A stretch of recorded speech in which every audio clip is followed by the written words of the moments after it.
Welcome back to Rollup TV. Stabled up episode number 3, YieldBasis sale with Michael from Curve. We got 𝘸𝘭𝘆 joining us today as well. Guys, it's going to be a great stream. Happy Q4, baby. Happy Q4. Leo, let's get some tunes playing. Let's get that synthwave playing, Leo. I want to hear that synthwave, my boy.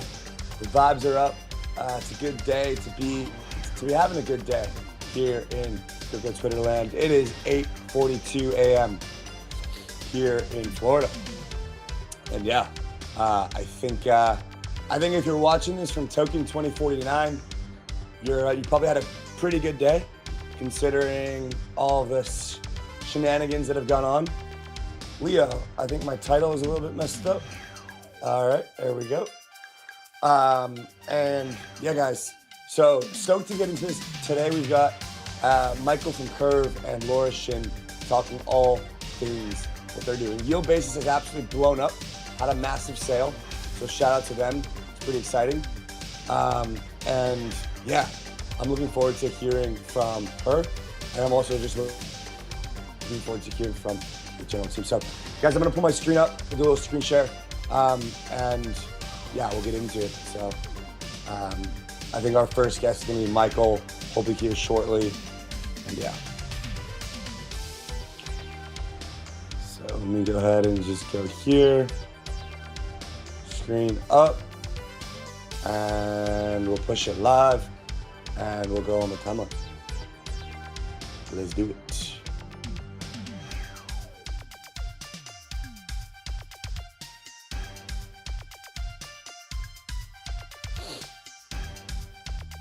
Don't you save me from myself.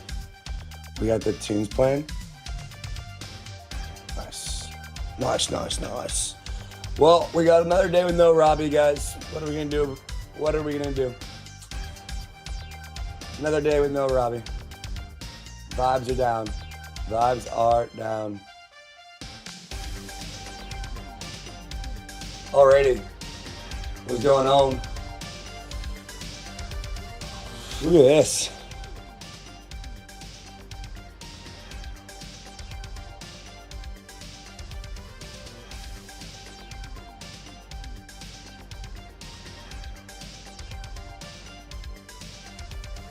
Wow.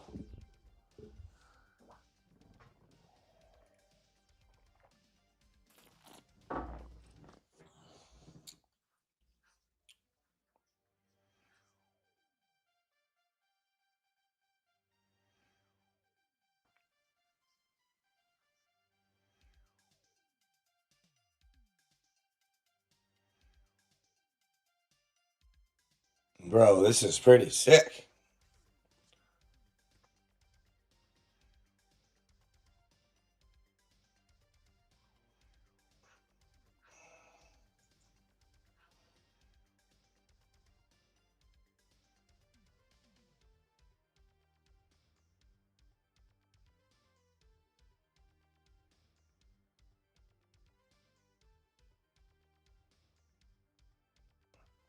I didn't even know BFNX was still going. All right. Oh, here we go. Some 𝘗𝘯 stuff. This tweet was pretty crazy. Bitcoin is insurance against fiat.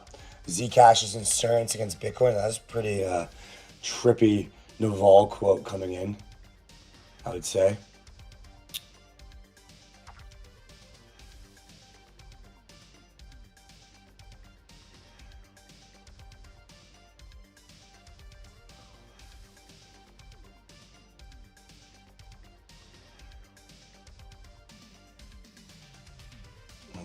Okay. Here we go. A little 𝘸𝘭𝘆 pod. Gonna have her on. Pretty stoked on that.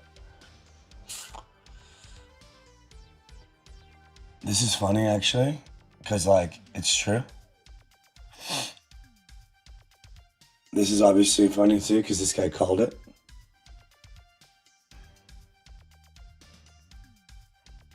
I wonder where there's, like, the token. Here we go. Amanda. In between the DATs. All of the DAT people.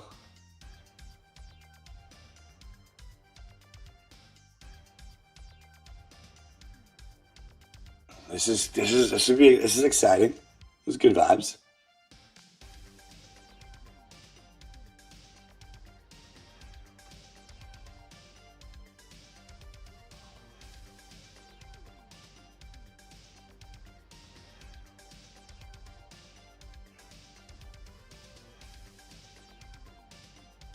I bet this was a great panel.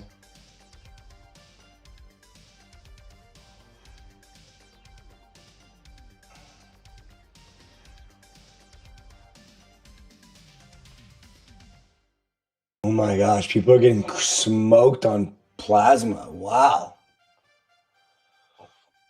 Wow.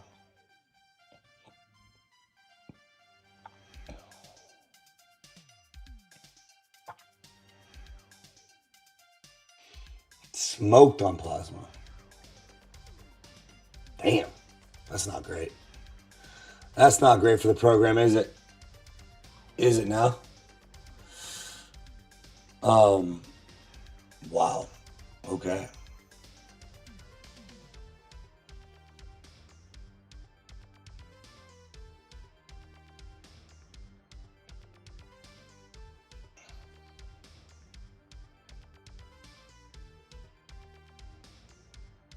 So guys, we have YieldBasis on today.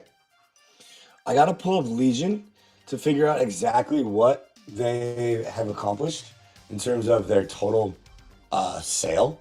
I'm trying to figure out if we got any allocation as well. I think we did. But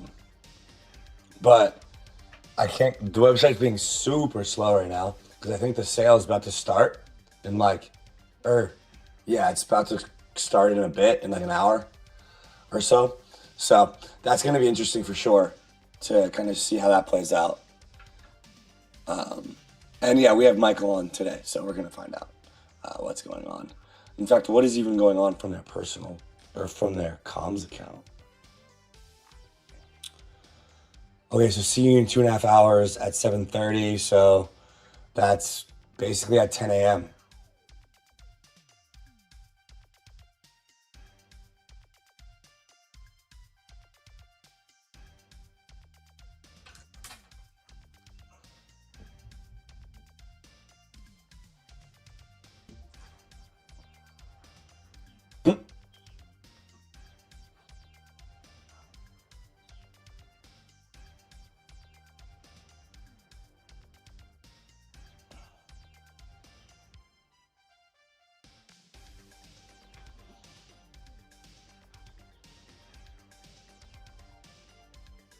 It's pretty freaking impressive, guys. I bet it does really well.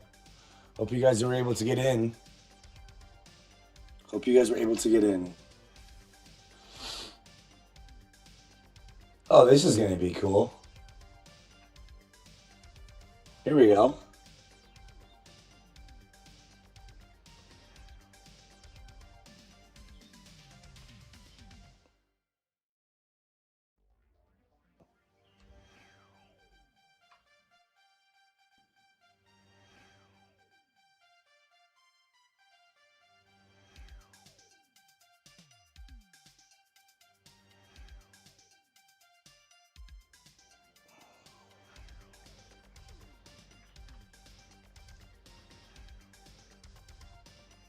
Yeah.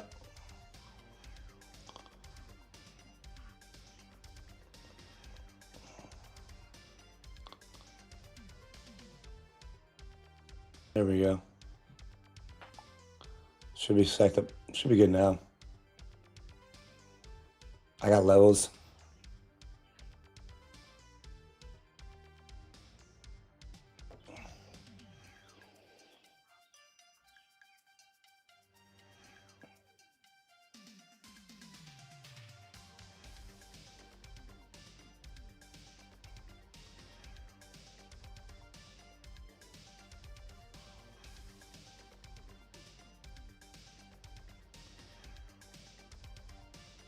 Dude, Sam is using my fucking... Dude, he's using it. Yes.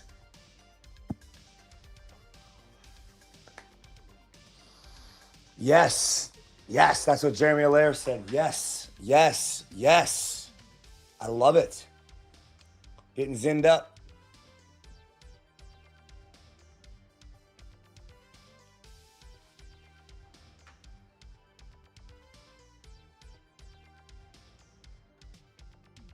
Oh, look who decided to show up this morning.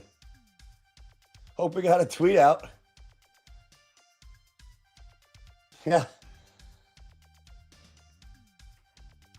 Hey, don't you worry about it, man.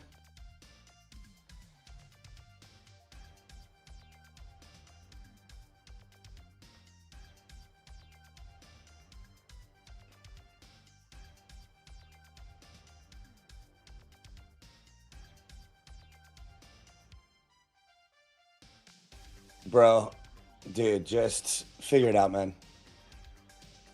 I'm on the show. Like, come on, dude.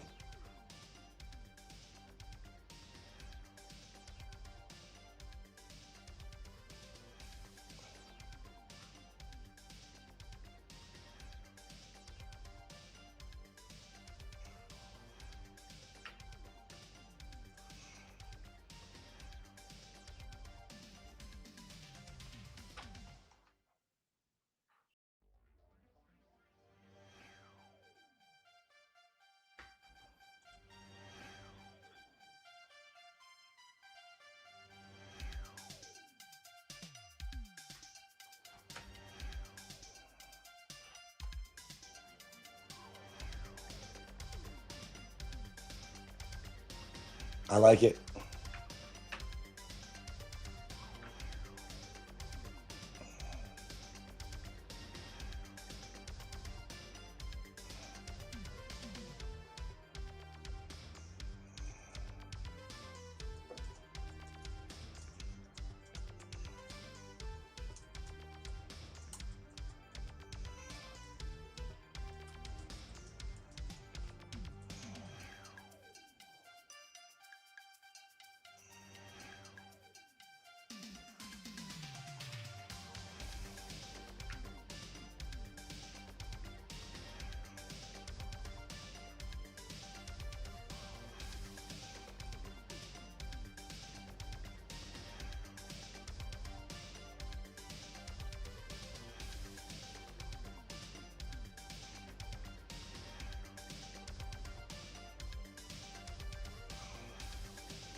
Let me just pull up a different part of this shit to talk here.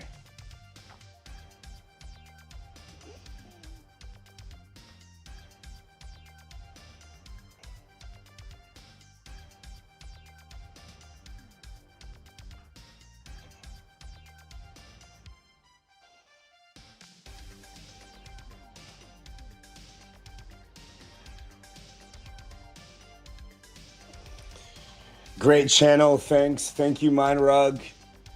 Legion sales shouldn't be canceled because Kraken is not accessible in India. India has a user base. A little airdrop to all unselected Legion participants would be a move. Look, dude, I agree with you, Alpha ETH Sahara, but the likelihood of that happening, I don't see it happening. I'm sorry, but that's it. So I don't really think they're going to do anything for anyone. If you didn't get selected, you're going to be in the first come, first serve. And if not, then you're out. So I think that's more like what the reality probably is. Unfortunately. So, yeah. I'm going to pull this out of here.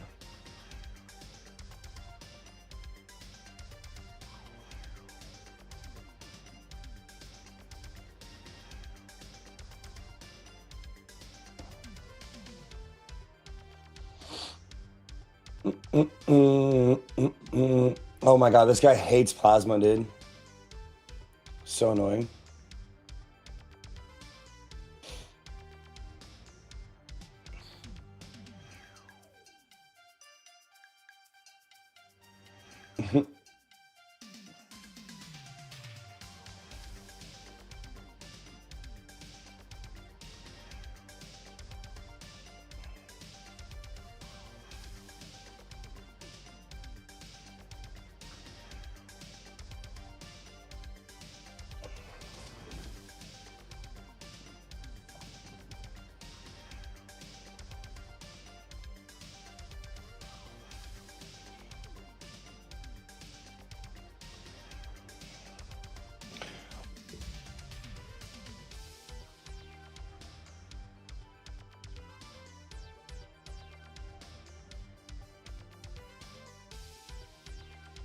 So what, we're just shitting on Solana right now? Is that what we're doing?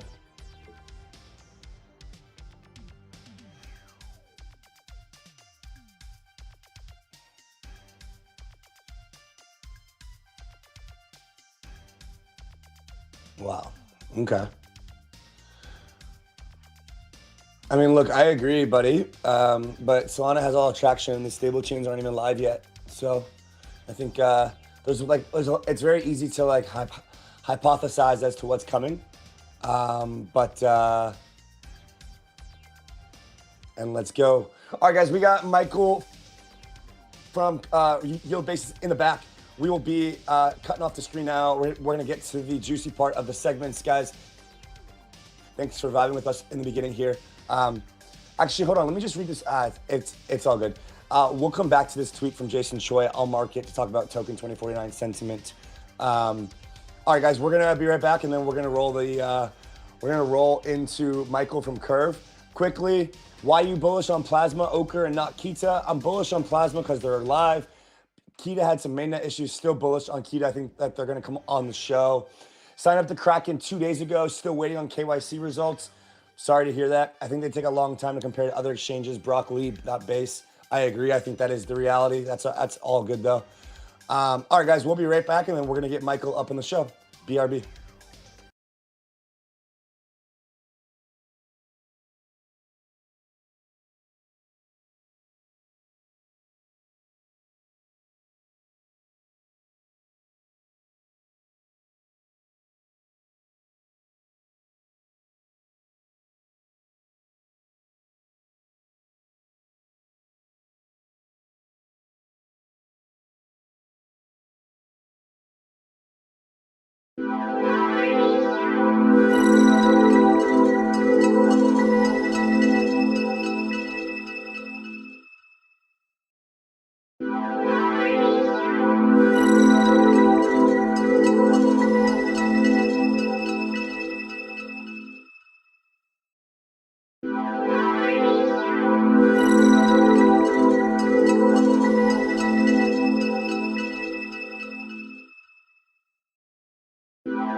All right, guys, welcome back to this episode 3 of Stabled Up. I am here with Michael 𝘱𝘱𝑜v, the former co-founder, or still co-founder of Curve, current founder of YieldBasis. I would say founder of Curve and the founder of DeFi, along with 𝘱𝘭𝘵𝘍𝘍𝑝𝑒𝑟, Kane, and others. Today's Stabled Up show is, of course, brought to you by Frax, powered by Frax, one of the leading stablecoin providers in all of crypto, with Frax still their chain, FraxNet coming up for the stablecoin wars, as well as the general work that they've been doing in the White House. Shout out to Frax. Shout out to Michael. Thanks for being here, Michael. I gotta ask you, I gotta start off this conversation. Man, what has the last 48 hours been like? We are oversubscribed by a matter of like 50 times for what you guys were trying to raise for. It's been an insane week. What is your reflections on the amount of demand that you guys saw for the YieldBasis launch? Yeah, well, that looks quite insane. I wouldn't say it reflects into too much. How to say?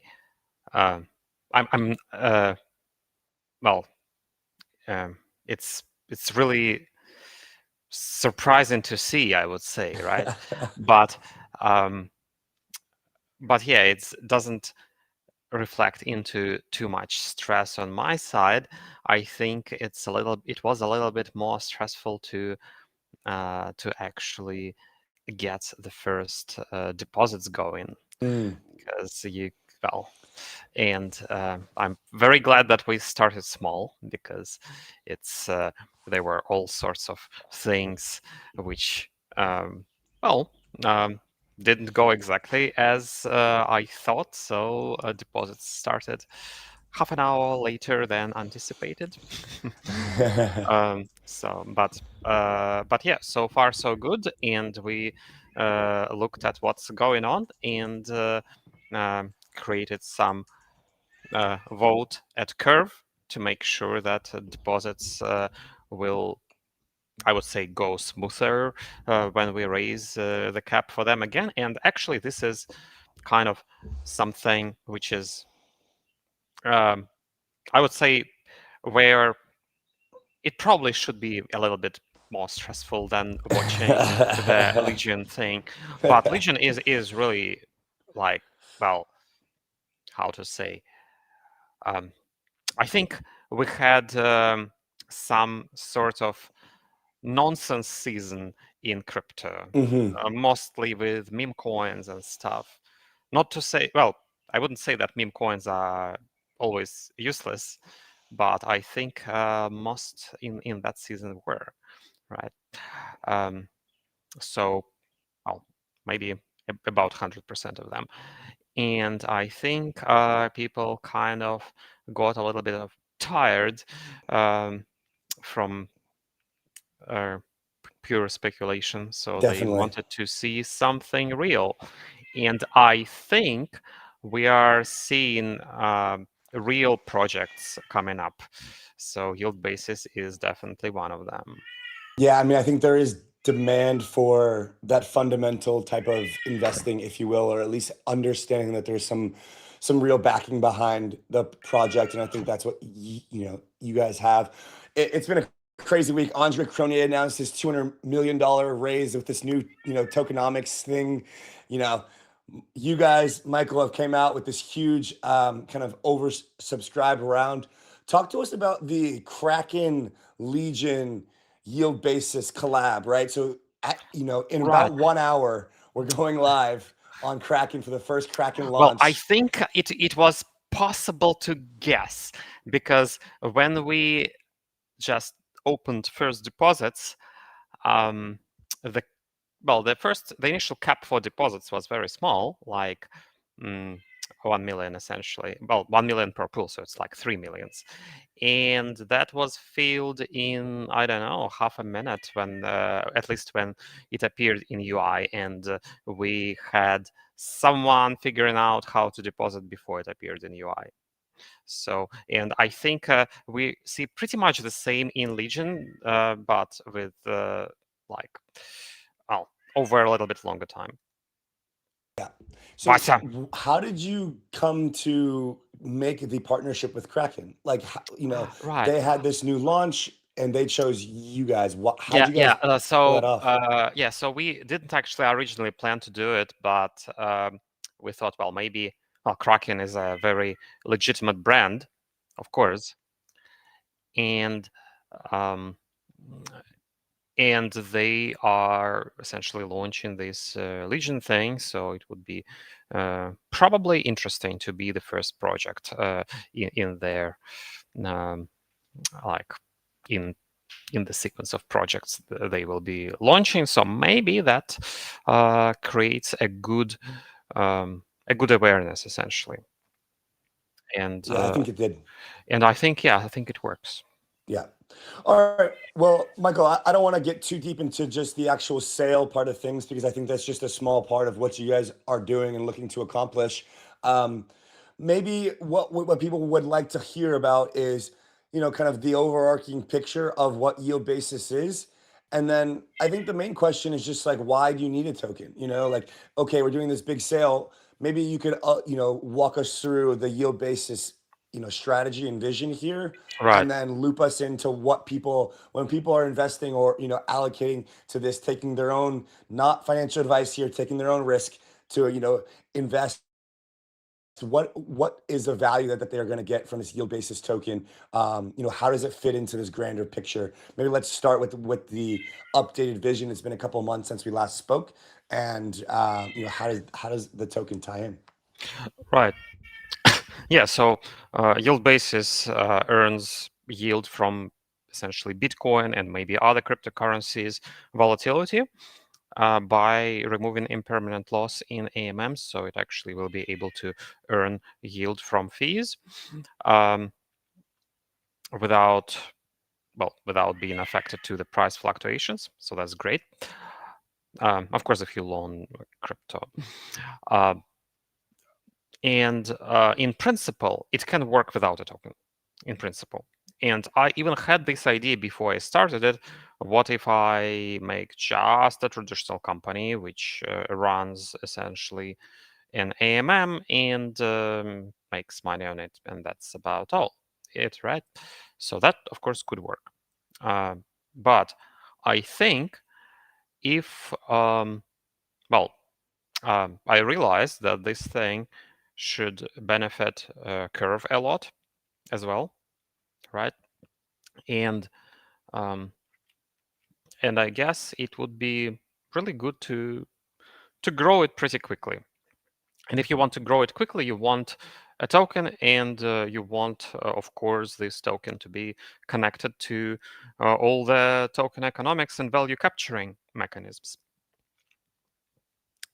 And I think tokens are very good for bootstrapping communities, but you have to have economics actually working to have long-term success of any token, I think. Of course. So, also, I did want to check new ideas about how to build sustainable token economics. So I think maybe many people are familiar with VE tokenomics, which was, I think, I created it for Curve, and then it was adopted by many, many more projects. So it's, I think, good examples today would be Pendle, Aerodrome, and so on. So they use VE tokenomics in different forms. So it's not kind of all the same flavor, but idea is the same. When you vote, your voting power is proportional not only to tokens, but also to time. And your earning power, like the power to earn fees from the system, is also proportional to not just token amount you locked, but also time before unlock, essentially. Yep. And having this time component appears to be very, very good, because like in Curve, I saw that the revenues which are earned by people who lock tokens are essentially, well, not revenues, I would say, the speed with which tokens are removed from circulating supply is 3 times faster than buyback and burn, right? Well, and in principle, buyback would have the same speed as buyback and burn, but buyback and burn is strictly better for everyone than just buyback, because if someone buys tokens back, then they are able to sell them later. And if they buy back and burn, they are not able to sell them later. And here it's lock. So people, in order to participate in the system and earn fees, people lock the token. And it appears that they lock tokens on average with the speed 3 times faster than buyback and burn, and they don't tend to unlock. They extend the locks to continue this process, and that's interesting. In principle, sometime like after many, many years, maybe decades, the speed of lock-in tokens, I think, should become equal to speed of buyback and burn, maybe. But I think initially it removes tokens from circulation faster. But I don't know. It's just a hypothesis. Nobody really studied that deeply because it didn't exist. And and I just decided to do some modifications to this model. I think one of the most important modifications is not about the lock-in itself, but about token distribution. So it's applicable to any protocol which distributes tokens for participation. And basically, one thing I like, the biggest small thing I did here is I've split between users who want to earn tokens and users who want to earn a real yield. So you can choose what to earn, tokens or real yield, but not both at the same time. It makes contracts a little bit more complicated, but it makes it a little bit easier for users, because like if you want real yield, you don't really have to care about tokens when you integrate that. You can use it as collateral and so on, right? And you, like, today, many people farm protocols and dump tokens because they want to earn essentially real yield. Here they don't have to do it. They just choose to earn real yield, and market forces will make the yields in tokens and real yield probably equal. All right. So, well, at least that's what I think. We'll see how it works, but that's the idea, and I think it can be applied well outside YieldBasis. So more governance experiments. I just got some quick thoughts from people in the community. Yes, 𝘱𝘭𝘓𝘂, that Etherscan link is correct. There is $182 million of USDC in the contract, still with some YieldBasis ERC20s in there. So that is in there. Ash King says, I didn't see anyone who got allocation. I mean, wait. Michael, I think YieldBasis ERC20s are not yet out. So sorry. There's a okay, so maybe guys, just be careful if you're seeing any YieldBasis tokens out there. Sure. Definitely just be careful. Don't I've click seen any a few, and they are not real. Okay, so just be careful out there. Kraken and Legion. Yeah, it's somebody's, Maggie's saying that that was hard to navigate some of the websites because it was down. There was so much traffic, guys. Like I think people were so interested that it actually crashed. Yeah, I saw Legion put out an announcement. So sorry about that, Maggie. And then Ash King, I didn't see anyone who got an allocation. I mean, there was $5 million available for 200 million of demand. So, hard decisions were made. Anyway, Michael, back to you. When we're thinking about YieldBasis in this context of what I'm considering the stablecoin super cycle, right? Where we are seeing the influx of stablecoins coming into the market. Treasury Secretary Bessent has alluded to wanting to get to $3 trillion of stablecoins by 2028 on chain. Yesterday, Stripe came out and said that they're launching a new issuance platform, open issuance, to allow anyone, with some sort of credibility and credentials to launch stablecoins. How do you view YieldBasis and the product around Bitcoin and kind of solving impermanent loss in the lens of the stablecoin adoption that's happening? How do these two kind of worlds collide, and how do you see YieldBasis being a beneficiary of the stablecoin adoption that's happening? Right. Well, I would say a beneficiary of stablecoin adoption is probably Curve, right? And of course, more stablecoins is better. But also, curiously enough, if you have more stablecoins, then you can, I would say, make 𝘗𝑪_USD more stable. You diversify what 𝘗𝑪_USD stabilizes against, and it will have more routes to be exchanged to. And stablecoin 𝘗𝑪_USD powers YieldBasis. Well, in principle, it could be anything, but I think 𝘱𝑉USD is probably the most stable coin, which is still not the centralized stable coin, but decentralized, and it's very convenient to power YieldBasis, and Curve will, of course, benefit from that. So I think that benefits of this stablecoin adoption are probably more about Curve than about YieldBasis. But who knows? One thing, well, you can call it conspiracy theory, right? So when you have more stablecoins and more TVL sitting in stablecoins, I don't know, trillions, right? Sitting in stablecoins on chain and backed by T-bills or whatever, right?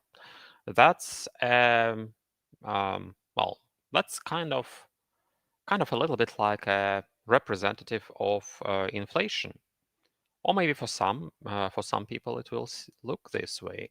So the more stable coins you have, the more you have the urge to hedge away from US dollar to crypto, maybe to Bitcoin, maybe to gold, maybe to Ethereum, who knows? But it's possible that YieldBasis is applicable to any of these assets. So anyway, I think stablecoin adoption means that we might have some volatility in crypto prices, and that's good. Yeah. Yeah. And so, I mean, I think for people who just want to get an understanding, basically, YieldBasis has effectively created a strategy such that backtesting the Bitcoin volatility, assuming dampened volatility going forward, the strategy should work to basically create this increased yield opportunity for Bitcoin, users who deposit into YieldBasis without suffering the impermanent loss that a lot of DeFi struggles with. Can you just give us the 90-second how this works? How is, if Bitcoin's volatility goes lower for the next 5 years, how does YieldBasis capitalize the most compared to anything else on the market? Well, of course, it all depends on the type of Bitcoin volatility which will happen. But if it simply goes down, then YieldBasis will have to reparameterize the pools and make them denser, right? So make them suitable for more stable assets. Well, you can say that pools, they concentrate liquidity, right? And I think the first concentrated liquidity pools which appeared on the market were Curve in 2020, right? So it's kind of the same algorithm, but you have this dense liquidity moving around automatically, right?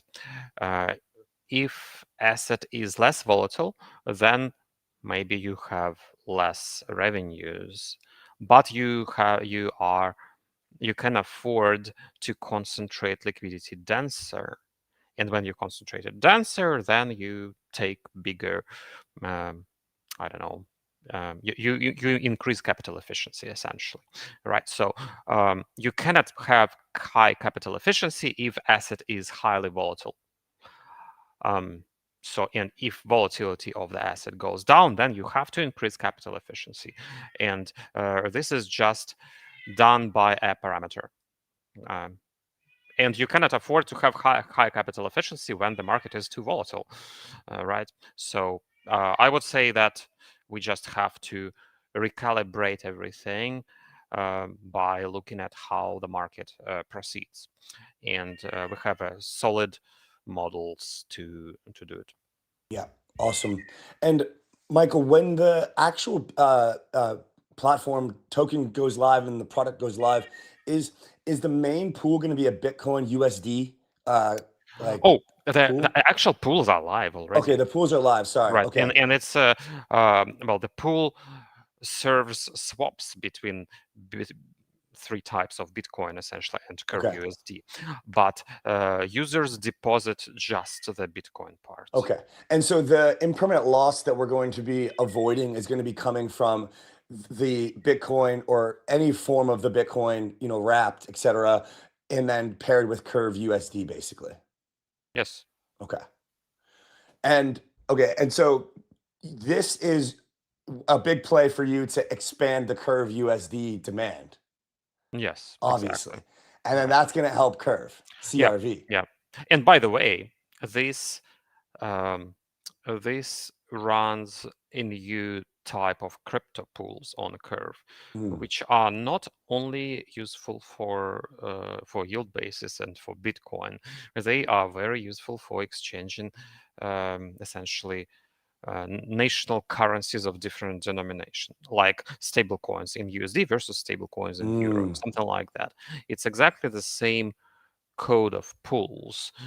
Maybe you don't really have to run the full YieldBasis thing, but you can just run crypto pools, and it's currently happening on Curve to essentially set up Curve as the prime foreign exchange venue on chain.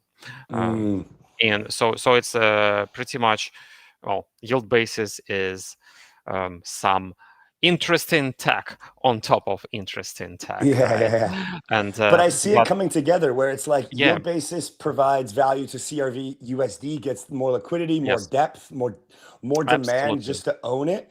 And then 𝘂𝑟𝑣_USD allows the 𝘂𝑟𝑣 flywheel to really actually take off. Right. Yeah, we've been discussing with some people online how this benefits Curve. Yeah. Because Tell us about it. one component, which is fairly interesting, is that when you swap between Bitcoin and USD, you have Curve USD normally somewhere on the way, right? So maybe you want to exchange WBTC to USDT, but you have WBTC to 𝘂𝑟𝑣_USD pool. So what happens is WBTC to 𝘂𝑟𝑣_USD to USDT, and you have this 𝘂𝑟𝑣_USD to USDT way earning fees for Curve. So the concern was, what if other venues create pools with Curve USD to earn those fees? But then the question is, well, maybe they take some of these fees, but then they create liquidity for Curve USD and they make a supply sink for Curve USD. So maybe they have Curve USD adoption spreading this way, or maybe centralized exchanges will list Curve USD because they would see volumes because of YieldBasis working, essentially. So it's an interesting way how that will turn out. So Curve USD total supply outstanding right now, or market cap, is about 120. Yeah, something like that. 5 million. Yeah, I think something like that. So this is your plan to get it to $1 billion. I guess. Or billions. Well, I mean, it's a good question where the limit is, right? Yes, well, like maybe where do you go from here? Like, what does YieldBasis take you for Curve USD? Right. Well, I mean, $1 billion is quite imaginable, but I think if you want to calculate absolute maximum, it is determined by what will dampen volatility of Bitcoin. And I think that would be somewhere around tens of billions. I think that. So you think YieldBasis is going to bring tens of billions of stablecoin demand for 𝘂𝑟𝑣_USD? I think that's possible. Wow. But in what I timeframe? wouldn't say for sure, because like who I'm knows? gonna have to start a prediction market for it. Yeah. No one can predict the future. I wouldn't play on prediction markets. I can give predictions, but I will not bet on them. Okay. Michael, talk to us about how you chose to do the vesting schedule for the pre-sale participants, as well as the just the last thing that I wanted to ask on the token side. It's fully unlocked on at TGE for all the Legion participants as well as Kraken launch. Why did you choose that? And then what does Why that unlocked? enable? Yes. So yeah, that's actually a great question. Back when Curve launched, the initial supply of CRV was 0, right? and well, price is essentially coming from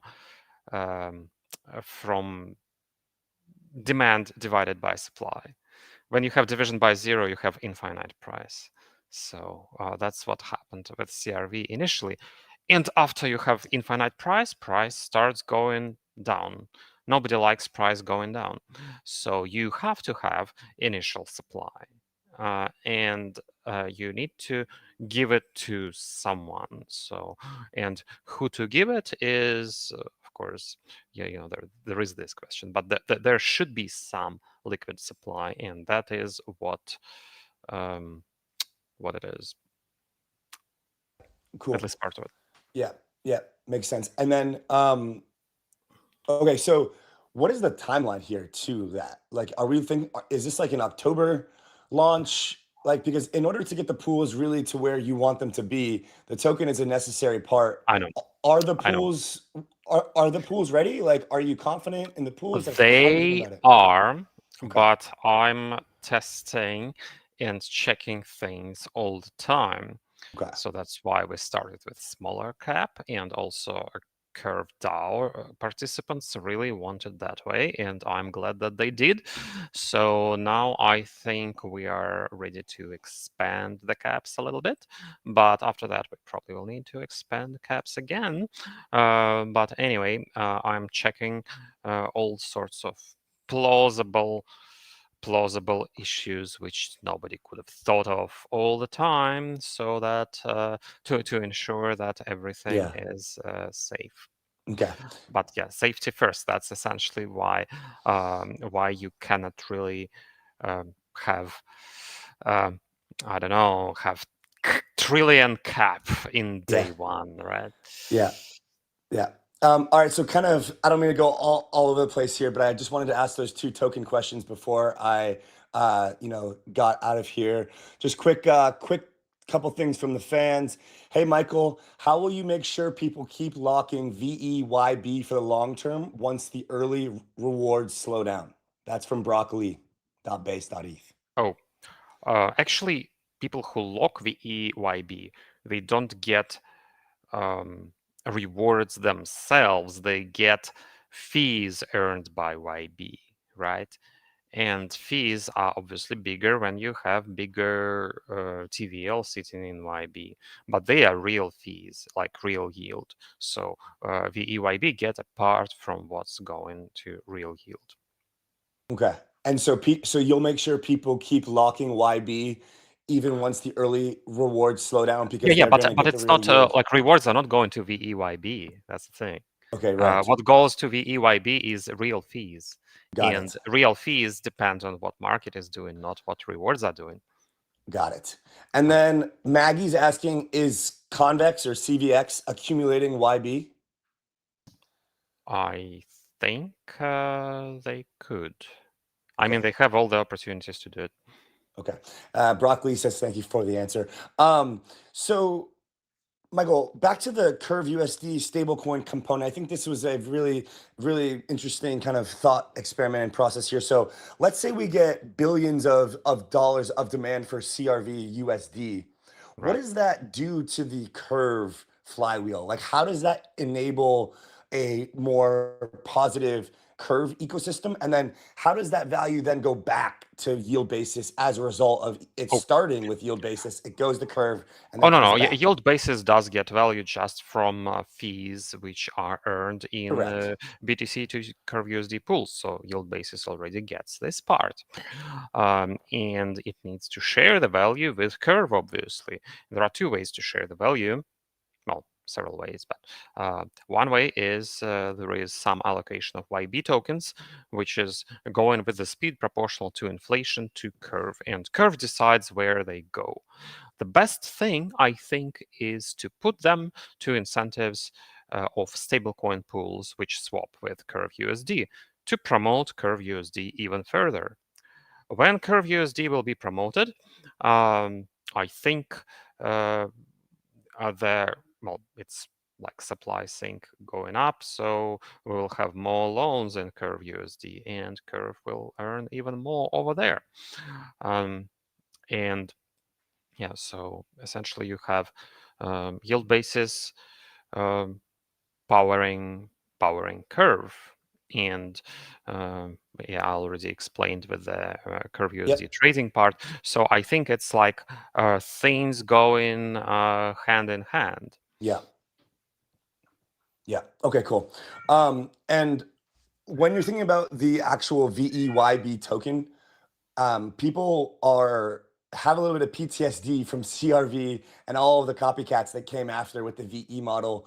I know you guys shortened the total period down from the initial time lock, I believe, or maybe it is still the same 4-year maximum. It's still the same for you. Okay. So but I there are some misspoke. there are a few differences. Yeah, maybe you could explain those. Yeah, there are a few technical differences. You can actually, if you have max locked position, you can transfer it around as a whole, right? So, which is more convenient when you want to move it to some, I don't know, multi-sig wallet. So we don't disallow smart contracts to own it. That's one thing. Another thing, I think in Curve, we have this mechanism of boosts where owning locked tokens gives you ability to earn more tokens for your liquidity, right? At the expense of those who don't have locked tokens. But actually, looking over long term, it looks like that leads to consolidation of 𝘰𝘮𝘰𝘮 voting power in a few actors, who are really good actors though, but it's a little bit not super diverse, I would say. So, and there will be, and this boost mechanism is also fairly complicated. So I think it was better to go without it, and that's what I did here.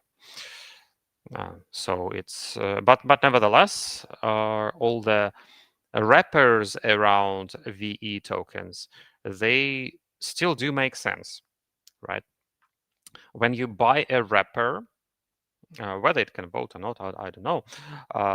You still like you exchange the time, the lock-in time, into the probability of the wrapper depegging, because you have some limited liquidity on the sell side, so you cannot really exit the wrapper en masse.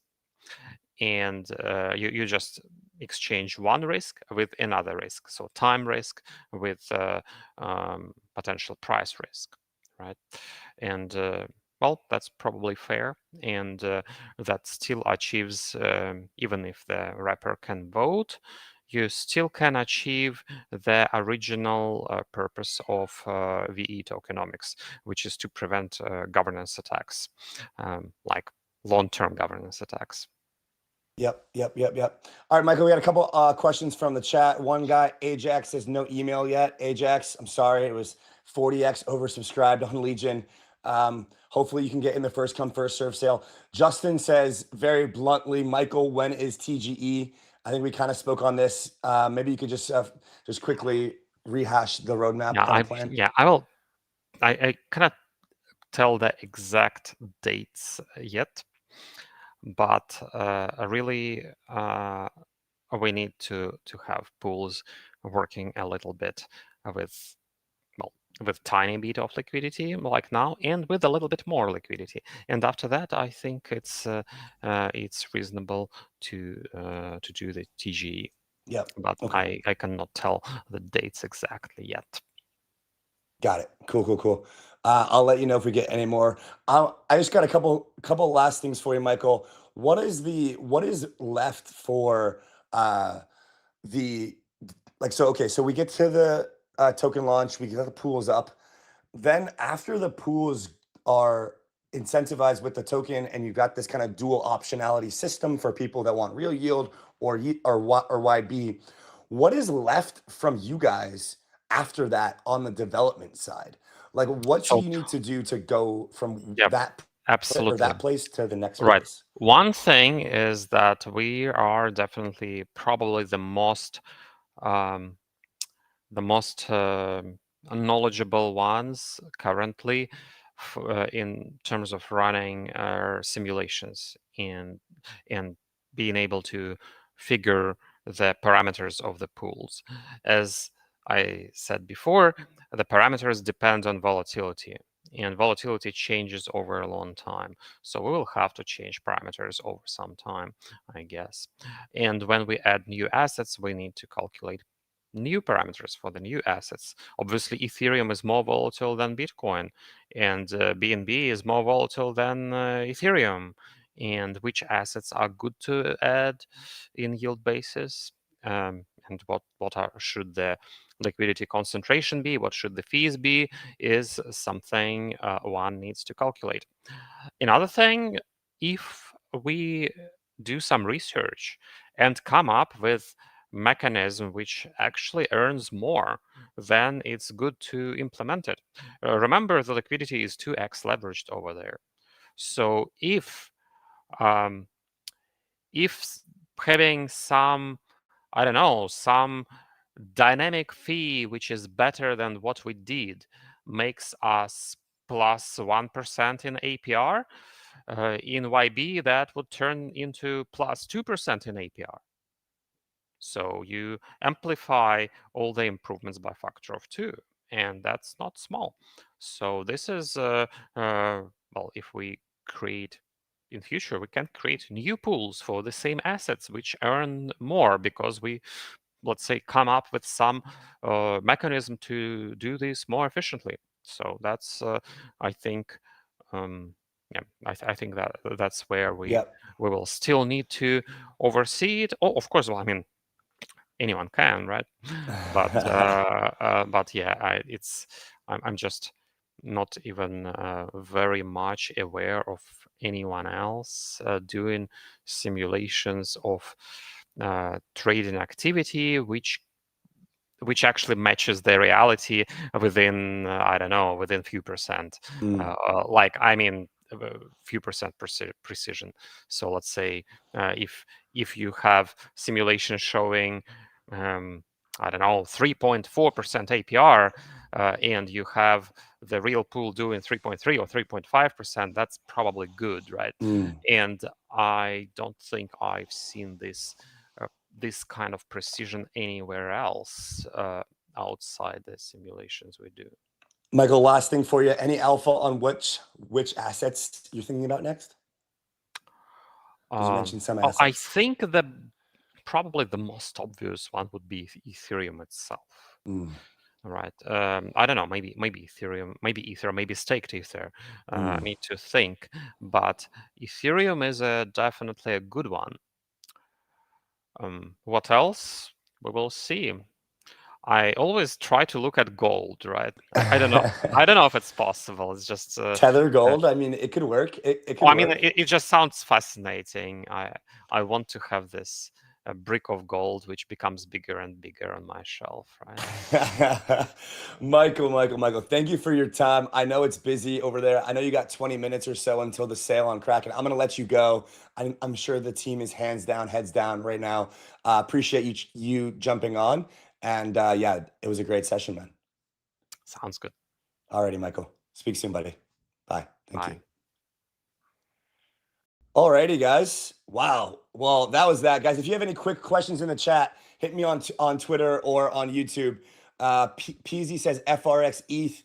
I could see that happening. Yes, I agree. Guys, we will have 𝘠𝘪𝘵𝗫 up here in just a sec. Guys, any more questions for Michael that you want to talk to him about in the chat, let me know, guys, before I sign off and go back to the normal segments.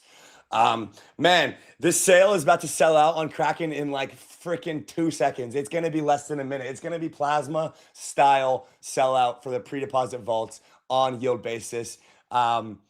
Michael didn't tell us when the token's going to launch, but we can infer that because the pools are already up, it could be this month. It is the first day of Q4 already. So that is probably a good inference for us to make. And yeah, guys, I mean, I think the key breakthrough here is right now and throughout the entire history of DeFi, we've basically been farming incentives of effectively a pool 2 token. What we're allowing and what Michael's allowing you to do now is to say, look, there's actually real yield being generated by fees, by treasuries, by other kind of vehicles that are real yield based on the mechanism of Curve, or you can earn incentives in YB. So it's kind of like, if you're wanting to just dump your incentives, well, sure, you could still elect to do that with YB, but you may as well just opt in for the real yield option. Maybe I wouldn't have told this to Michael to his face. I think he's still in the background, so he might be able to hear this. But effectively, in DeFi, we're just trying to create better pool 2s that have longer, more sustainable economics. And this is an experiment, guys, not financial advice. I'm not going to tell you what you should or shouldn't do here. I'm participating. I have allocated into the Legion sale. Also, we'll be trying the first come, first serve. So I'm stoked on it. Thanks for watching this episode of Stabled Up, guys. We're going to take a quick break, and then we're going to be right back with Laura Shin. Speak to you guys soon, and we'll roll it out of here. Thanks, guys, and see you in a second.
Guys, that was an epic segment. That's Michael for you. I mean, guy's a character.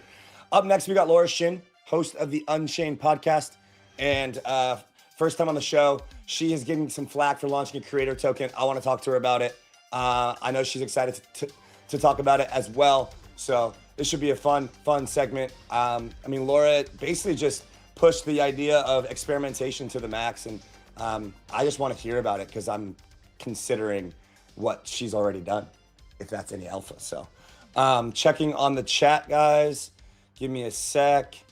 Thanks for the interview, fam. Brock Lee, I appreciate you. Appreciate the comments, the love.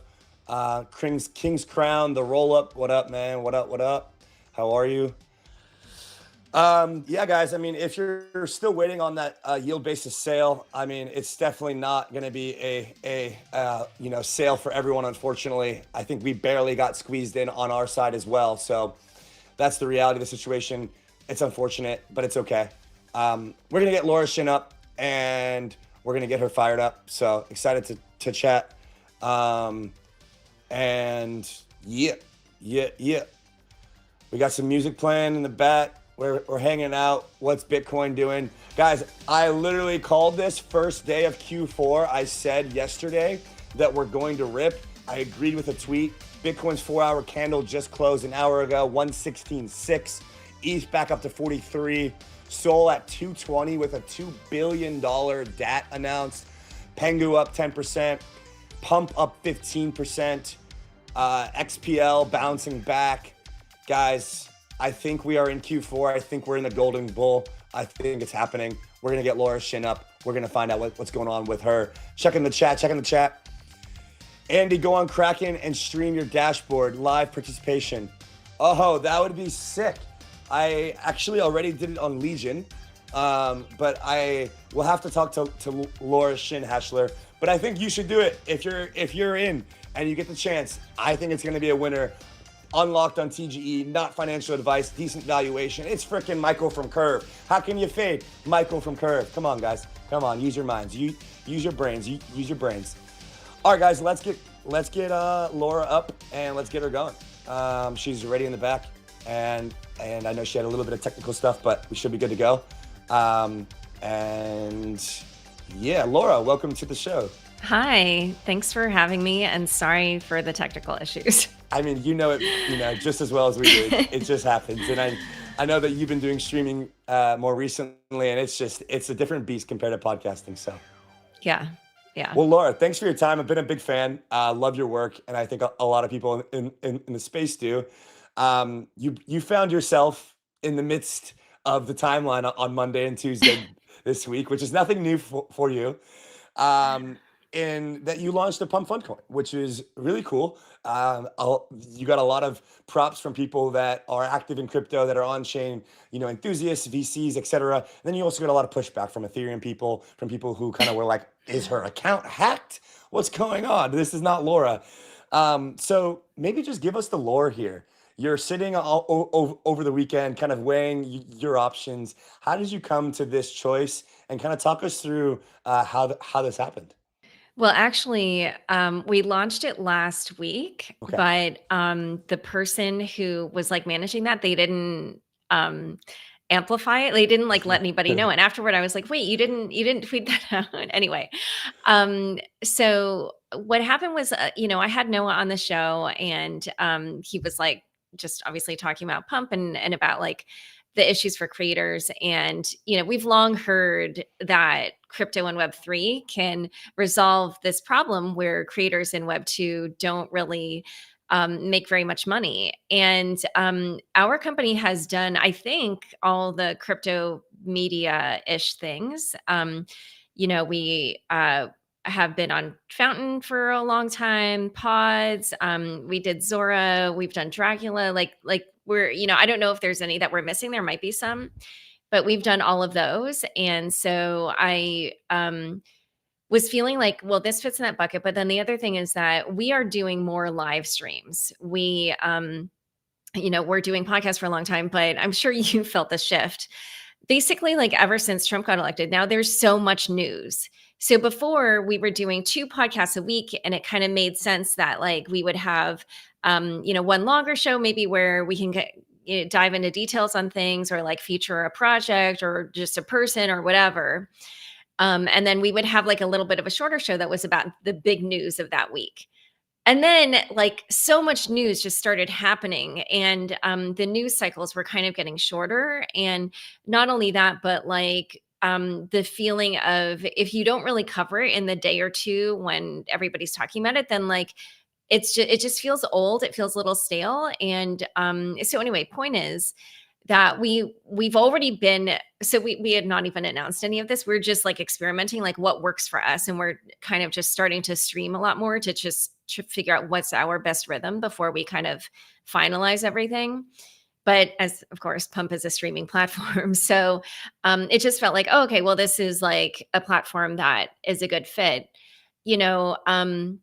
The token aspect, and I'm not gonna lie, like that was not like a huge part of it. Obviously I knew we were gonna make creator fees, but it wasn't like we're creating this token for our people. That's what the platform does. When we started on Zora, like of course we were creating tokens there as well. And like I even remember with Zora, we got some pushback at that time as well. It wasn't as big as with the Pump, but it was like a thing. And, I guess like if I really kind of zoom out and just think about this, like, so as I mentioned, for so long, we've talked about how this technology can address that issue that we have in Web2 with creators. And so, we're kind of like experimenting because, like I'm way older than most people in crypto, which is fine. Like I'm not like embarrassed by that or anything, but something that's very sad for me as a creative person, as somebody who loves to see human creativity, and as somebody who like like all my friends will tell you I'm their biggest cheerleader. Like if they have a dream, I'm always the one who's like, "Oh my God, you got to do it. Like, you're so talented, like, blah, blah, blah." Like I'm just that person. And it just pains me. I have so many friends who are talented writers and journalists who just over the years have stopped doing journalism. Mm. And it just feels like, so many of them, I even very recently, I've had friends who are in journalism and they are very negative about the business and the industry. And they'll, they say things to me, and I don't know what their real feelings are, but sometimes I feel like they sort of look at what has happened with my career, and they like, I don't know if jealous is the right word, but just like there is something about the fact that I happen to get interested in a topic where like people are literally making money out of thin air. Correct. That has insulated me from what is happening in the broader industry.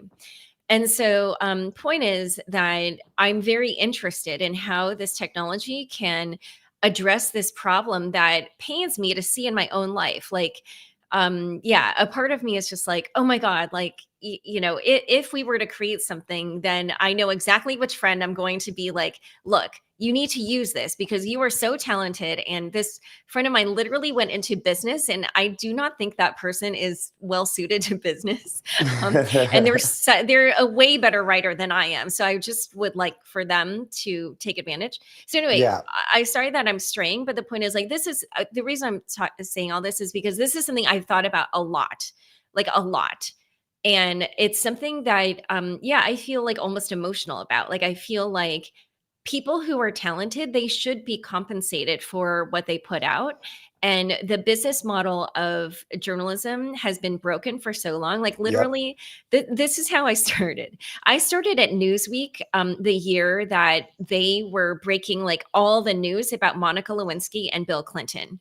They were like the leading news publication on this major news event. Like that was like the top news story for that world, for that era.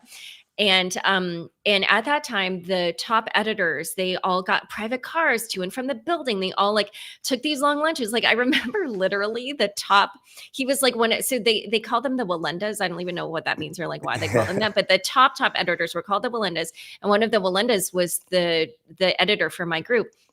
That guy literally spent all day playing solitaire in his huge office. I'm not joking, you guys. Like every time we walked by, we saw him like playing fucking solitaire in there. Anyway, all I'm trying to say is so like that world of like, you could make it in media and like have it, be a cushy job. That went away because within the decade after I started working there, Newsweek got sold for $1. They got sold for $1. So, so all I'm trying to say is I have watched this big tower like crumble over the past like almost 30 years. Yeah. And it's just like, oh my God, like, and it's not like they were doing bad work. Like that's not what happened. No. It's that the internet came along and then this stupid notion that, information should be free or whatever it is that people say, that somehow, I'm not going to lie, like probably journalists they're probably not the most financially savvy people in the world, right? Like, because people who are interested in that line of work, they're not as motivated by money as like other people in like finance or whatever, right? So I think they just didn't understand, like they were screwing themselves over, like this business model wasn't working for them, like whatever.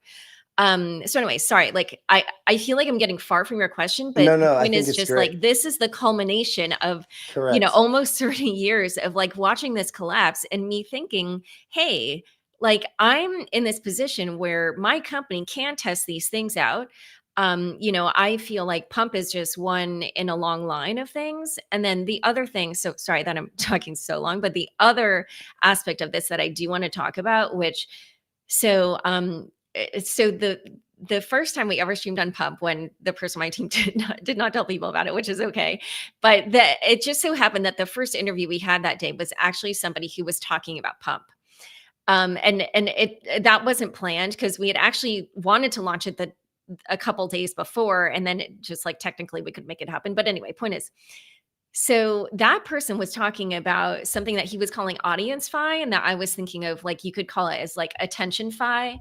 And basically, like this is something that we've talked about a lot, where like everybody knows that there's value in eyeballs on your content, right? Like this is literally the basis of advertising. You know, you want to sponsor things where like your target audience is going to consume that content. So, you know, this is why, like, if you pick up a magazine about tech, there will be tech company ads in there, right? And same with like any website, or like now, you know, it's more tailored where like literally, you know, the other day I was on a website for like accessories like bags and shoes and stuff like that. And then of course I see, oh, I'm getting served ads from that company, you know, they're following me on the internet. So anyway, all I'm trying to say is that like this notion that like your fans could directly monetize you, and they're sort of like you know, bypassing that middleman of the advertiser, like that's like that's almost a way to diversify for a media company. Yes. So so point is like, yeah, that I honestly, for all the pushback we got, I actually probably thought about it less than people think, because to my mind it's just part of like this long kind of rolling thing that I've been sort of noodling on for a long time. Yep. You know, now obviously with the pushback, I'm realizing, okay, like I guess meme coin, yeah, they're, of course I understand they're different. We didn't, our thing was like the creator rewards. You know, and I see like now I'm getting a lot of tweets back at me like, hey, you should do something with this meme coin. Yeah. You know, we didn't really have plans around that. I'm not like completely averse to that, but it would have to be something that makes sense for us. But the point is that, yeah, that's basically the Yeah. very long story of how Yeah. we got there. And I had Jesse from Base on last week. He announced he was officially going to create his creator token. And, you know, his word of advice to us, because Laura, I'd be lying to you if I said I wasn't last month. I was on a call with Alan from Pump, and he was literally like, I'll set you guys up. And I've just been just running it in my mind, right? Like it's been, so you've actually kind of given me a little bit of a push, which is why I wanted to have this call. So thank you. And so Jesse was like, look, when launching a creator token, he's like, look, there should be some general framework that you have for like what the value is going to be in the on the launch. So maybe just something as small as like a, you know, a little private chat for all the token holders, something super easy. But it should be this iterative process that you build out over time, just like any other project does. And obviously you have to make it known that there's not any kind of like expected value here, et cetera. But I think that like you're on the right frame of thought where you just kind of launch with an MVP, and perhaps you're gonna, you know, further develop that MVP in the immediate future. But then you can really just take your time to build out what Jesse was basically calling as like your own little streaming economy, or your own little economy between the creator and the fans. You know, there's tipping, there's private chats, there's token holder gated streams, there's token holder gated events in person. And so I think you're on the right track. And then the other thing, just kind of on the bigger trend that you were alluding to, is the one thing you got right, that media lost trust in a big way is the shift from the brand to the creator. And I know journalists have been, you know, about themselves for a while in terms of the bigger company that they work for. But like very clearly, we know Laura Shin and we know Unchained as a result. And I think that has been like a big trend that's also pushing dollars away from traditional journalism towards influencers, towards like the social digital age. And so I kind of just want to like brainstorm a bit on like what is even possible with a creator token. You know, I looked at your chart. You had over $1 million in volume in the last 24 hours, which means that, and I know that you don't necessarily care about this, but that was like 10 grand in creator fees. So that's pretty impressive. You know, you could do a buyback, you could allocate that, you know, so like, I'm just curious, like, let's brainstorm on what the creator fan relationship could look like, and like this incentive Yeah, alignment. I mean, so as I just mentioned to you, this is not something I've thought about very much. Yeah. But because all these people started tweeting at me like, hey, here are some ideas, I did share some with my team, and like we'll meet probably to talk about like what we might do. But you know, when we like I said, when I started, my thought was like, oh, this is a good platform for us. Like potentially our audience might be there. And then on top of that, the creator fees are like just another way for us to monetize. But now that I've seen some of the suggestions, I'm like, oh, okay, like there are good ideas in here. I don't want to say anything in particular though, because I don't want people to, but it's something that like I realized like, oh, okay, yeah, there are creative ideas in here that I feel like don't they like this is it just to go back to what one of the points you made in your question about like journalist versus influencer, or like a media brand versus like the journalists themselves. Yeah, you're right. So okay, these are the normal tenets of being a journalist. They'll say like, you are not the story. So like that's why as a journalist you try to not insert yourself into the story. Like I remember in my book there was one moment where actually a character did something because of an email I sent. So at that point in my book I did have to insert myself as a quote unquote character. But like normally, that's kind of a way that we think about our work is like, we're trying to be the observers, the referees, like, we're trying to log what's happening. But you're right so this was my start with the podcast. Basically, I had started covering crypto in 2015. I became very obsessed with it. And then a year later, I started the podcast. And at that time, I was only doing one podcast every other week. But I was writing like 8 articles on crypto a month. So I was doing like 4 times as many articles. But then 9 months later, I went to this conference and everybody was like, I love your podcast. Nobody mentioned the articles. No way. Yeah. And I realized like, oh, that's the power of the human voice. Like yes, like an article, you maybe aren't seeing the person as much. Whereas like if they're guiding you through, an interview with somebody, like you kind of get a sense of who they are as a person. And even just like the emotion when they ask something, like whether they're excited or they're kind of, laughing about it, or they seem skeptical or whatever it is. Right. So my point is that I do think that I kind of unintentionally became more of like that sort of influencer type figure. But when people call me like a KOL or an influencer, I'm like, wait, that's not what I am, because I don't feel that way, because I'm not personally like on my podcast, I never say like, oh, I think this is the best exchange or this is the best wallet or whatever. And so I'm not trying to personally like give my opinion. I might like here and there, but it's not like, part of my work. Right.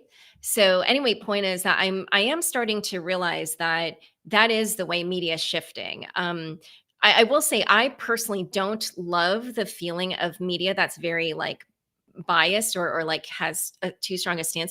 Sometimes to me that feels a little bit like they're trying to tell me what to think, and I really resist that. That's why I kind of like a little bit more of a neutral, like these are the facts, this is the the evidence we discovered, like whatever. I prefer that, so I can kind of like come to my own conclusions.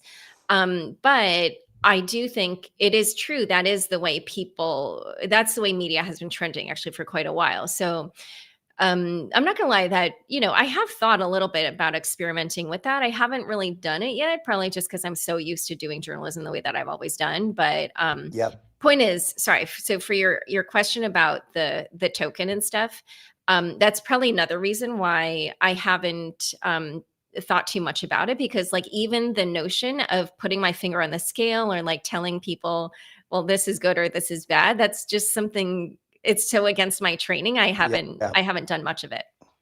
Yeah. So Laura, I just want to tell you that I've got the Base app open here and we have our stream playing on it. And so basically I'm going and I'm tipping the stream as if I was a participant. And on the screen here, you can see in the replay, it shows up as a tip.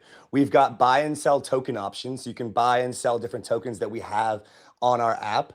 And there's also like a sentiment meter where you can basically do like a prediction market for a certain topic in the app. And so Base app is something that you could, potentially think about as well. I'm trying to figure out how to navigate Base and Solana here. It sounds like Base app is allowing Solana tokens to come into Base going forward as well. My thought process towards this is, rather than picking sides, is to experiment with all and be kind of neutral in that way. Do you agree with that? And then I'm also curious. That's exactly what we're doing. Okay, And like, okay. even because I recently got into the base app, or I got the email saying that I had gotten in, but I just haven't had time to explore it. But I knew there would be something like that. And I was thinking like, we need to get on whatever that is. So thank you for explaining that to me, because it's been in my mind that we have to get on there and start doing that. So Laura, I know we're kind of tight on time, but the last thing here that I wanted to kind of get your opinion on is around like how do you feel right now after you've launched the token? Like, do you feel that you have to walk on eggshells with what you're saying or about it, or do you feel that you have to kind of like change your tone? How do you feel with like the way that you communicate with your audience? Like again, because I hadn't thought that much about that aspect of it, no. But then some of the critics of the fact that I, started streaming on Pump started saying, well, these are all the things that, could happen to you, like trying to say like, this is going to be bad for you. And so now I have some awareness. But yeah, basically, I feel like we were pretty clear about why we went there. So yeah, I'm not, I mean, that's why, like, yeah, in this conversation, I haven't made any promises about what we're doing with the token, because this is actually just truly not something that I've thought about too much, other than seeing the tweets people sent me and thinking, oh, some of those are actually interesting ideas. Yeah. And then just sending it to the team and saying we should meet. And that's literally Yep. all that's happened. I love just how brutally honest you've been, and it's clear that Pump didn't pay you to do this. This has No. been just you on your own Yeah. on your own doing. It was which has just been my great. idea. I was like, Yeah. we should just go on there. Yeah. Yeah. How do you deal with like all the haters? Like I get people in the comments all the time. Your comments were getting absolutely blown up, like especially from Ethereum land. I think you've been a big Ethereum proponent, and then have also, like us, kind of basically been like, look, we're going to support all platforms. We're going to support innovation here. It's not about one or the other. How do you deal with like maximalist camps, like fighting over if you're on Base or Solana, or just general like haters throughout your career? Like, do you have any advice for me or advice for other kind of people? So there's different buckets of haters. The first bucket is, and hopefully this won't come across as like mean, but I'm sure we all know, because we've all been there. When you're not feeling great about life and you like take it out on somebody, like that's one bucket. So there's just certain ones where I know, like, okay, this doesn't have to do with me. Like that person is not feeling great about themselves, and that's what that is.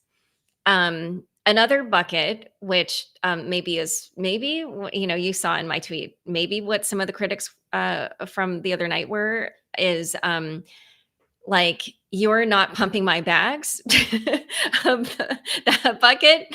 And then they're mad about that. So, I can see that for what that is. But then the last bucket, this is the bucket that I pay attention to. This is the bucket of, I actually did something wrong and the critic is right. And then I will want to correct it, and of course I feel bad that I did something wrong, but I don't feel bad unless I truly think that I did something wrong. Like if I made a mistake, of course I'm like mad about that for myself, just like, oh, that's stupid that, I did that or whatever. But like, honestly, when people,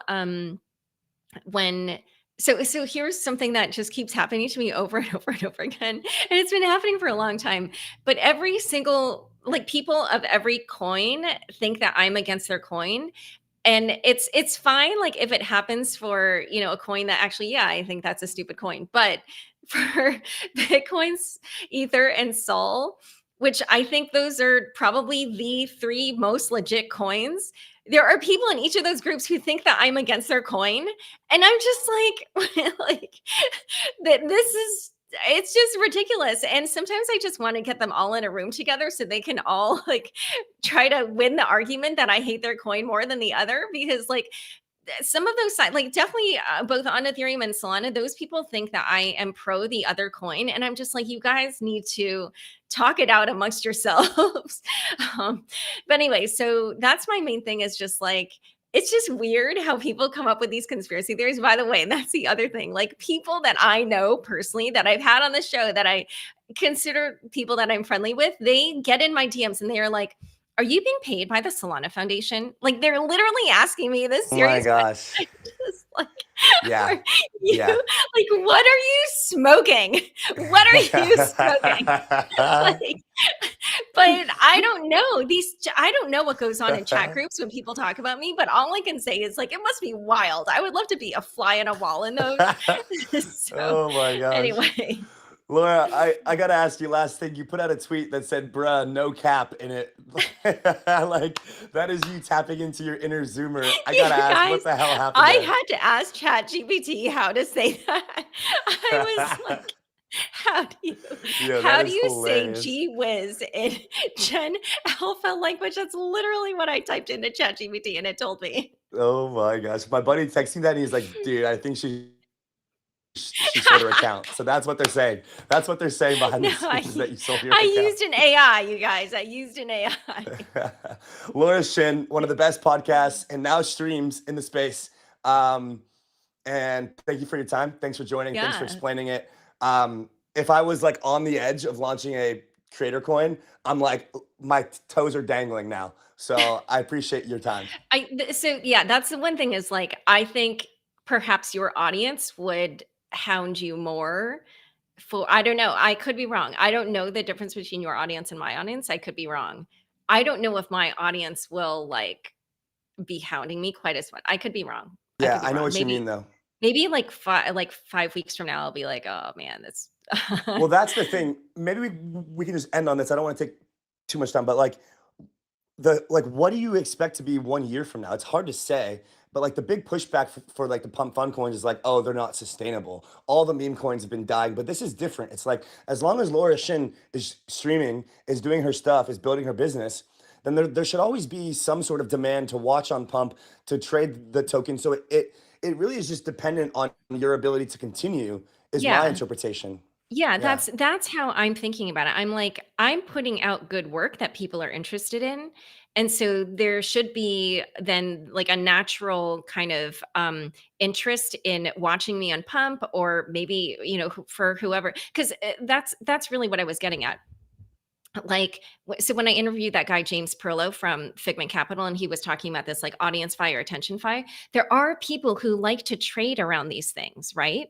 And it's become like, there are certain people who, yeah, that's just like part of what they do.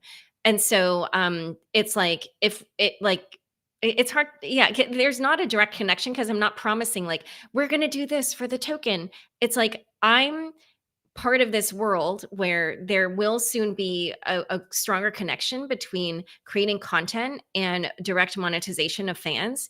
And it's like I'm one of the first people on the dance floor, which in real life I will love it do for that. you, I Laura. am the first. I love that for you. That's who I am in real Yes. life. Yes. I am one of those people at the party. I'll be the first to dance. Yes.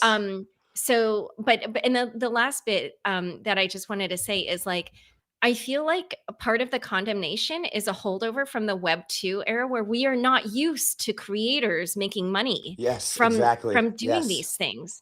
And so it's like just changing your mindset, So I think that's what the condemnation comes from. It's like, oh, other creators, they don't make money. Like, why are you, how can you do that? But it's like, think about Kickstarter. Kickstarter was a thing like that, where however much you add to the Kickstarter, like you get different tiers of things.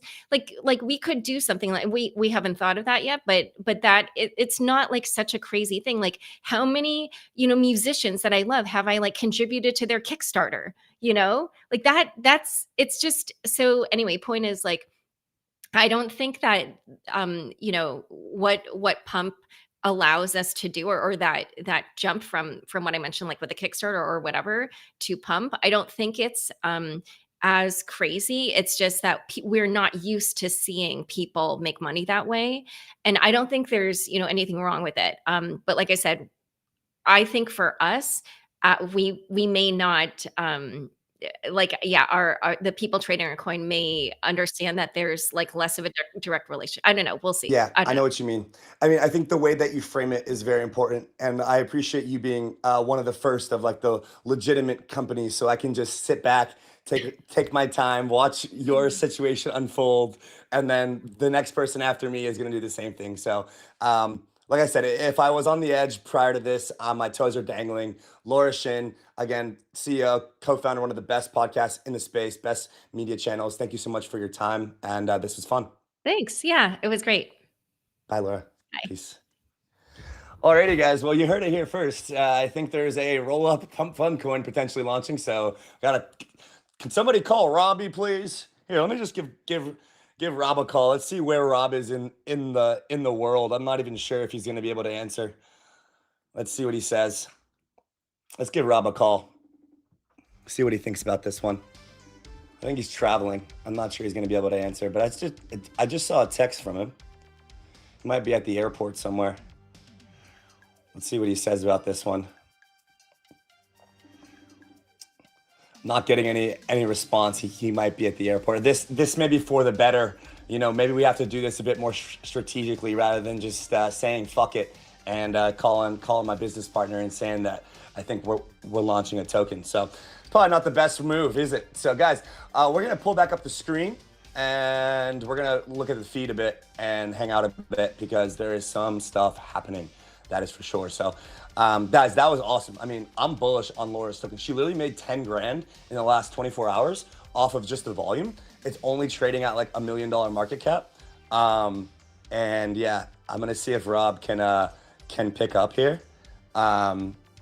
Or if he wants to just join the stream on his phone and hop in and chat about it. All right, guys, I'm gonna go ahead and get my streaming thing up. But yeah, guys, that was sick. Checking the chat right now. What's going on? How can we trust you when you can't even choose good sale partner? Okay, you're talking about the YieldBasis. Dude, I don't think that's Legion's fault, man.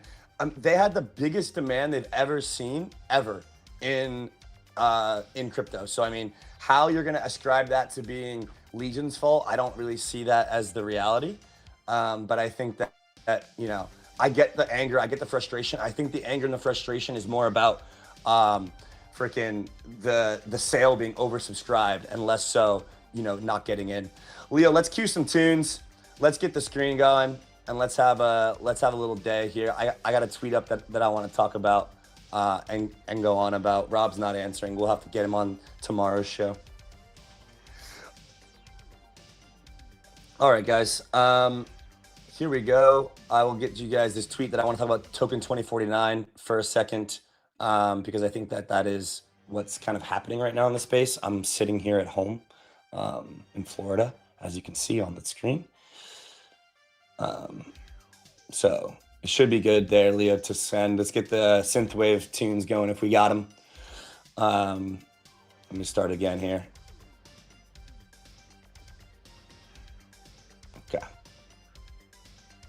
Okay. All right, so guys, what I want to talk about now is the token 2049 stuff. I got a good tweet from Jason Choi here that I want to go over. I think it's going to be helpful for those who are not there. And I'm going to scroll the feed a bit and just talk token 49. So should be good. Just give us 1 sec here to get this pulled up. Man, Laura is pioneering freaking streaming.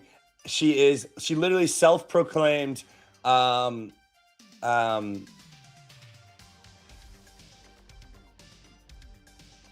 she's literally self-proclaimed older than everybody else in crypto, she said. And yeah, I mean, that's what's going on here. So I'm bullish. If she can do a damn streaming coin, I don't see why the rest of us can't. I'm bullish. Leo, let's get the screen up. I think we're good. Should be streaming there. And yeah, I want to show Jason Choi's tweet here. So we should be able to pull that up. Music's rolling, vibes are up. All right, we got Jason on the screen. So market color from token 2049. Everyone was universally bearish at a trader's cocktail hour I attended at the last token. We put on the most risk for the year. Not long after that, ended up being a good decision. This time around, sentiment is much more mixed. Everyone is bullish Bitcoin long-term, parroting the same thesis. This is so true, but no one managing consequential amounts seems to have actual conviction for anything else in crypto from these price levels. That is a crazy phenomenon, and I think it's so true.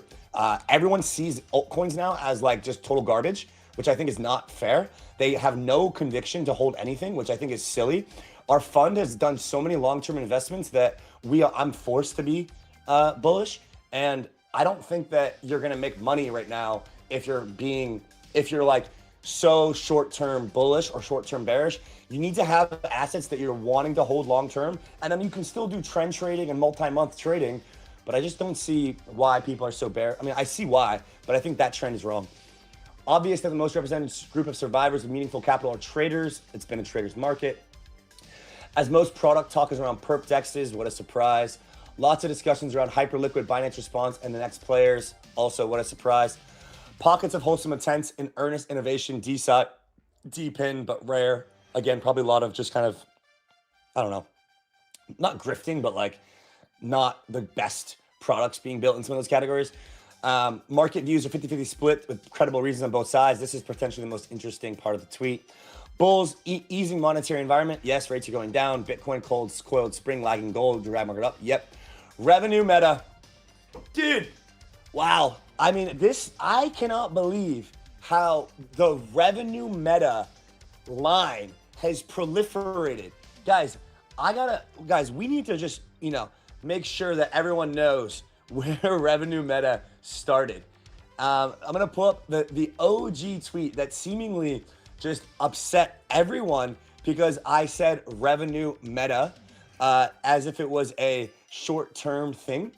And so here, let me find the poll. Here's the poll. How long does the revenue meta actually last? June 3rd, 2025. How long does the revenue meta actually last? That is June, July, August, September. 4 months. We're 4 months deep into the revenue meta right now. 34% said less than 3 months. Well, I hate to break it to you, but you're wrong. This is October 1st. Revenue meta is still alive, clearly. Less than 6 months, 10%. Less than a year or less than 2 years. And I think less than 2 years is more like forever. So I think the audience was right here in that like it is forever. But it's just so funny to me how this 2 lines have gone into every freaking big tweet of the last 4 months. I mean, I'm obviously over exaggerating here, but everyone talking about fundamentals talks about revenue meta. And I think it's such a trippy term because there's 2 sides to the revenue meta thesis. It's like the first side is like you just want to bid fundamental tokens that are going to keep doing well and have cash flows for buybacks. The other side is like, well, the whole space is fucked if we roll into the revenue meta because 99% of this stuff is hot garbage and has no revenue. And so, what we actually want to invest in is growth. And that's what Haseeb said on one of our viral permissionless clips was like growth is how you want to think about crypto, not what the DeFi llama last week's volume is. And so you want to ascribe some market value to it. No. And so those are like the 2 sides of the coin. I think that's why it's a controversial take and a controversial thing. So yeah, let's definitely clip that one. And I think that is just, that encompasses the revenue meta. Revenue meta generally much healthier than the meme coin meta, which is, again, is kind of what I'm saying, and could last longer. Again, the tweet shows that with the 44% opting for the less than 2 years option, which is effectively the kind of like long-term option. Bears have hot ball of money evidence hype Aster XPL, no new net inflows. I think the thesis here is more like there's nobody buying this stuff. Like there's nobody new to buy the hot flavor of the day anymore. So I think that's kind of like the core issue. Still no new net experimentation that inspires confidence.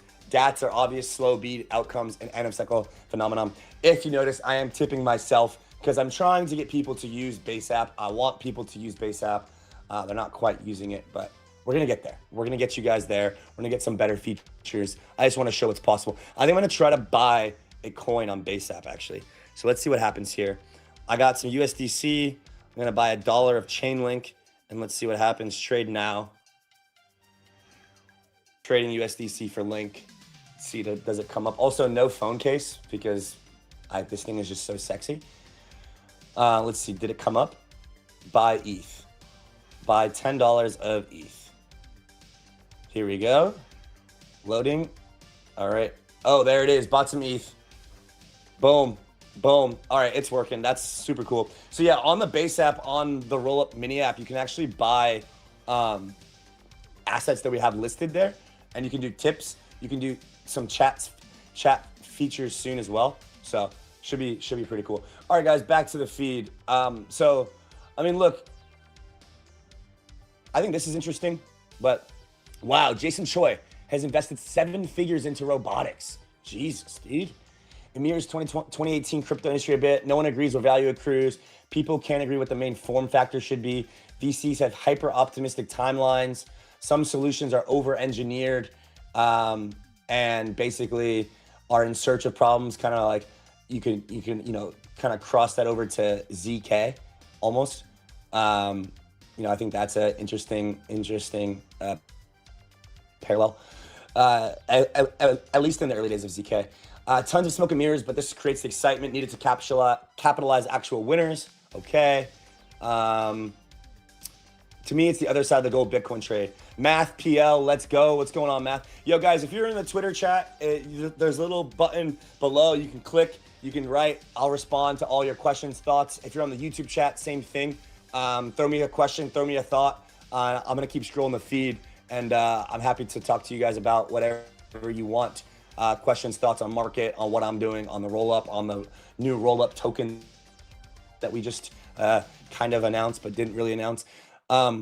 Here is the other side of the revenue meta that I was talking to you guys about, which is basically this kind of like thesis where, look, if we're just gonna be sorry guys, if we're just gonna be kind of ascribing value to tokens that you should buy that are generating revenue, then, well, if you look around, this is the problem.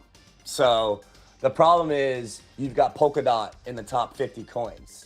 The problem is you've got coins that generate 0 revenue in the top 50 coins. That's the problem, guys. Like, that is very clearly the problem.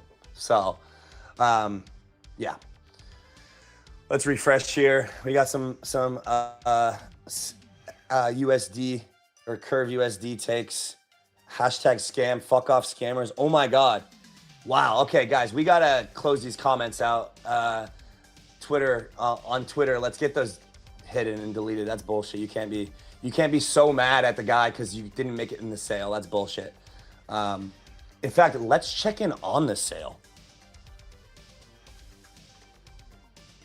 Oh, it's live. Wow.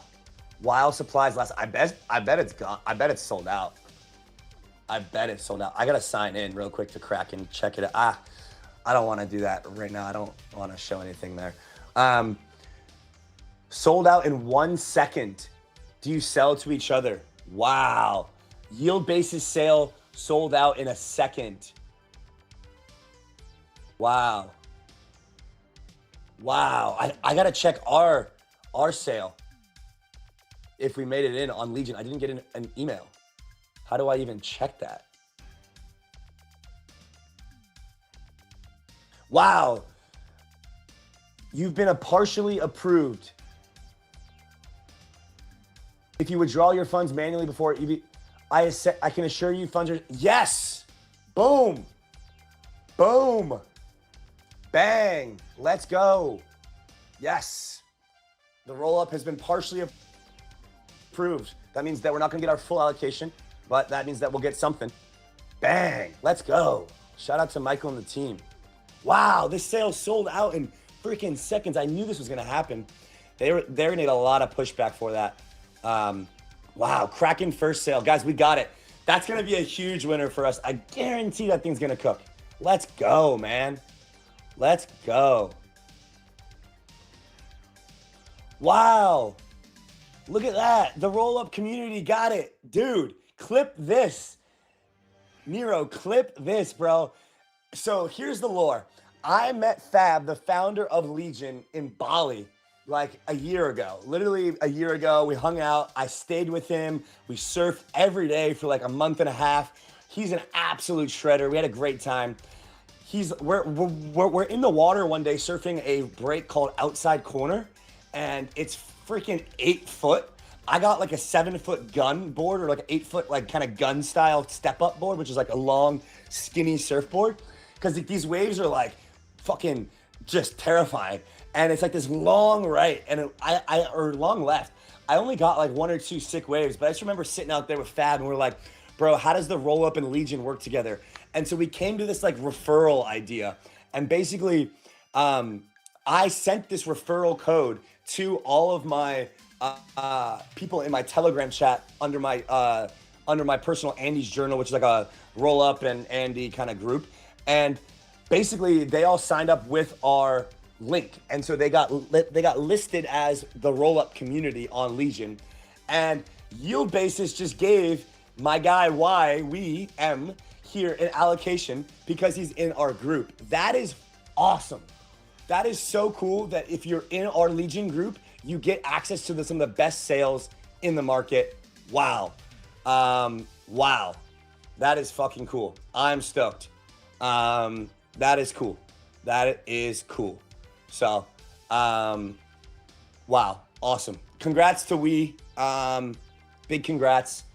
Man, I'm stoked for you.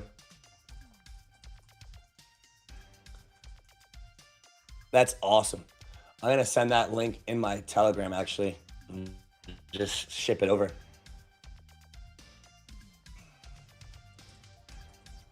TG members eating.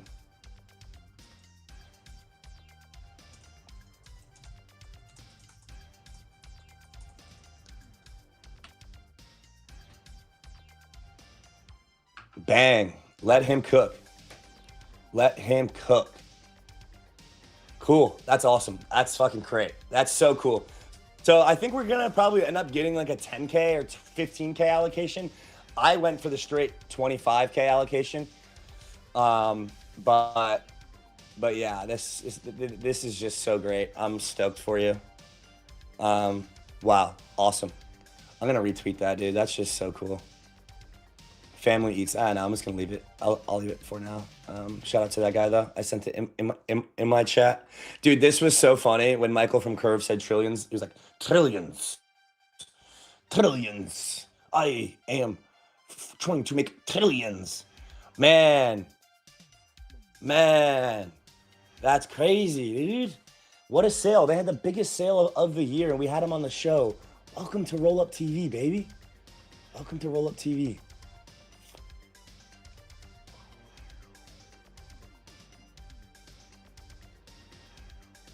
Wow, these guys are like behind a glass door or something. Like they can't even hang out because they're so special. Yes, guys, this is important. If there's no YieldBasis, U.S. government is shut down. That's why the market's pumping. Oh my God, market's ripping, dude. Wow. Let's go.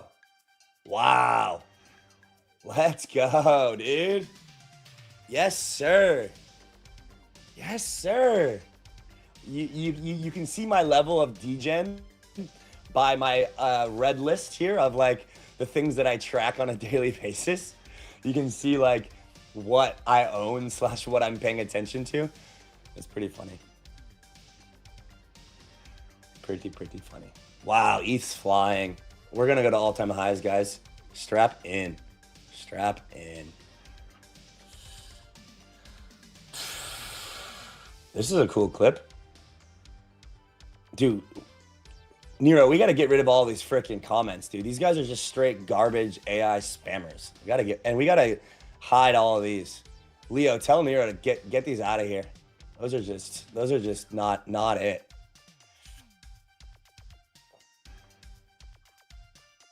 Man, let's go to Robbie's page. That guy had a week in token 2049. Fuck you, hire Arthur Hayes, baby. This guy, we got the full pod dropping probably early next week. That should be a great one. We've had Arthur on 3 times this year already. Good Alexander, the boy. Iridium Eagle. Wow, I'm gonna tweet that. No love to my boy Iridium.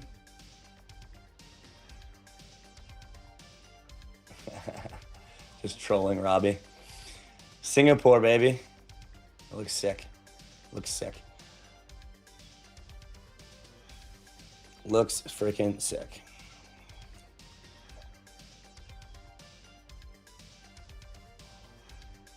Newton has re-entered with a lot. 𝘗𝘪𝘴 is launching. We have them on the show tomorrow. This is a good tweet. Never heard of this. I agree with this.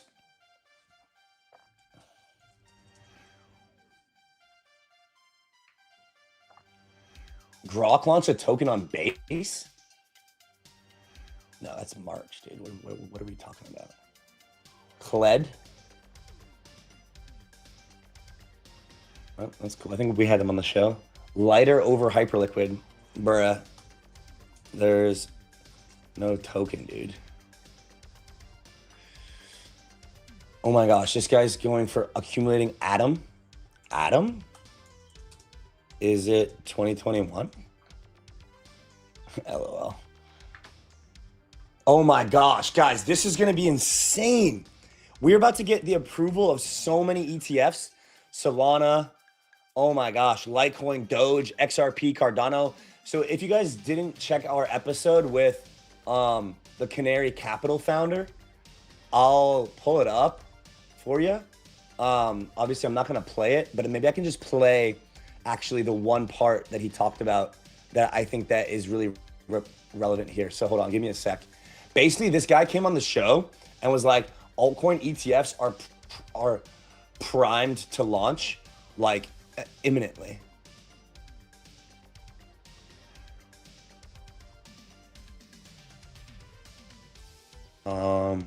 Here. Has kind of laid out with regards to these treasury companies. I think a lot of people in the space were surprised at the way in which that this kind of market cycle, if you will. Also, isn't our new frame so much better than the old one? You mentioned that when the Ethereum ETFs came out, you thought there'd be little demand for those outside of just, without staking, let's just say. And, I think a lot of us thought that a lot of the demand for the market to move this cycle, let's call it 2 years ago, was going to just come through these ETFs, was going to come through these 401ks. Really, what Eric and a lot of others have realized is that a lot of the demand is actually coming through these more treasury type vehicles. You guys at Canary have, I don't know exactly how many, but probably upwards of a couple dozen ETFs filed for various assets. And I think a lot of us in the market are kind of waiting on the floodgates to open, right? A lot of us haven't really been able to participate in depth.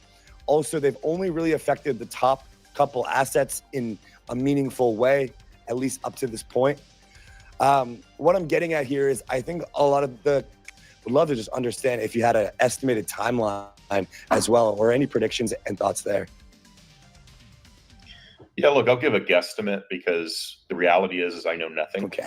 But the bigger reality is I know some things.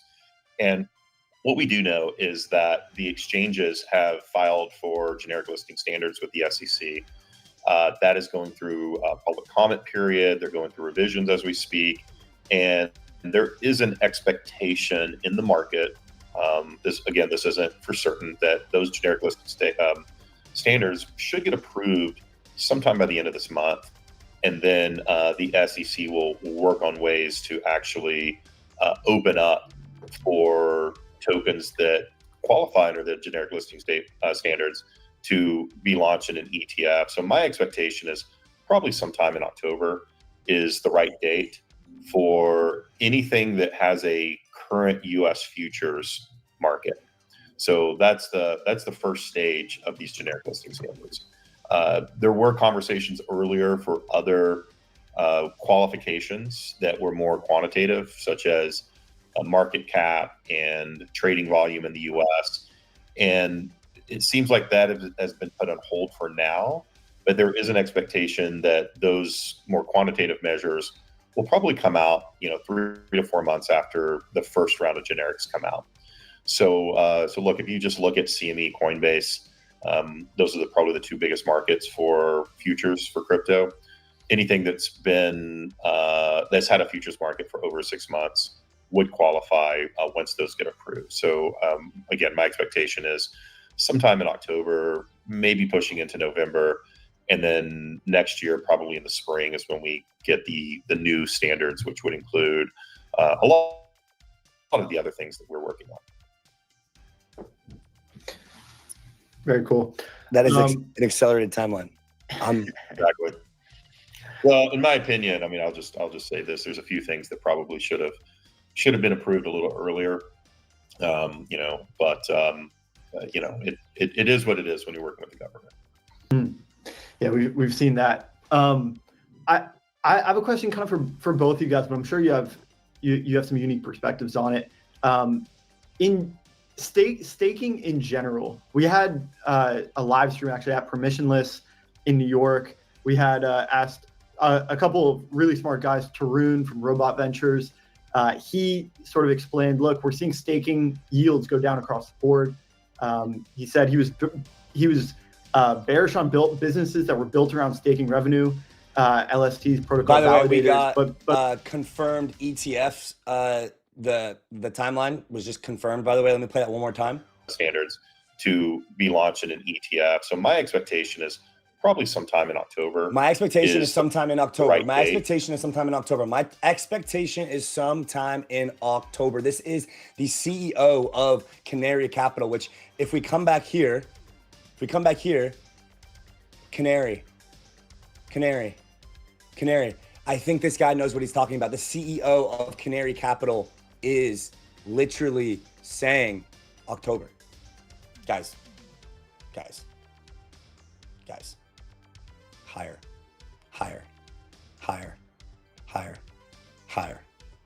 CEO of Canary Capital. Bang.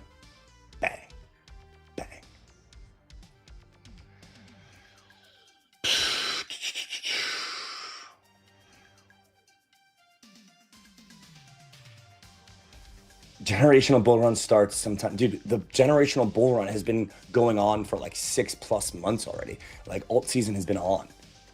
I'm not sure which generational bull run we're referring to here, Rect, but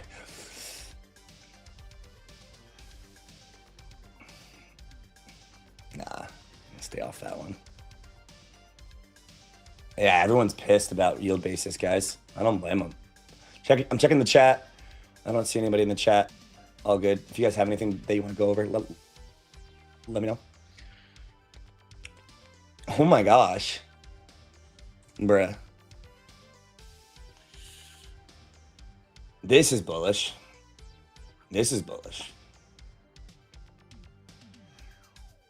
Oh my gosh.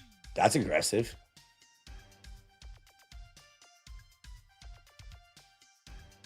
Eric Trump in Singapore. This is bullish. Although don't show Mert. Hope be like you can't count active addresses or active accounts. Bears are fucked. Yeah, they are. They're absolutely cooked. Absolutely freaking fried, those guys are. Wow, look at that. Polymarket got 𝘱𝘭𝘵. Very cool. Look at that, dude. Everyone... Oh, the streaming category is just going to keep exploding. It is just going to keep exploding. This is just something, dude. Mike's right, dude. Mike is absolutely spot on here. All right, guys, I'm gonna wrap. We got another stream tomorrow. This was fun. This was really fun. This is one of my favorite ones. This is my favorite stream of the week for sure. So yeah, I'm gonna go solo shot, closing remarks, and yeah, we'll see you guys tomorrow. Should be a fun stream as well. Really glad that we got to get Laura and Michael on today. Scroll the feed a bit as well. See you guys tomorrow, and much love. Peace.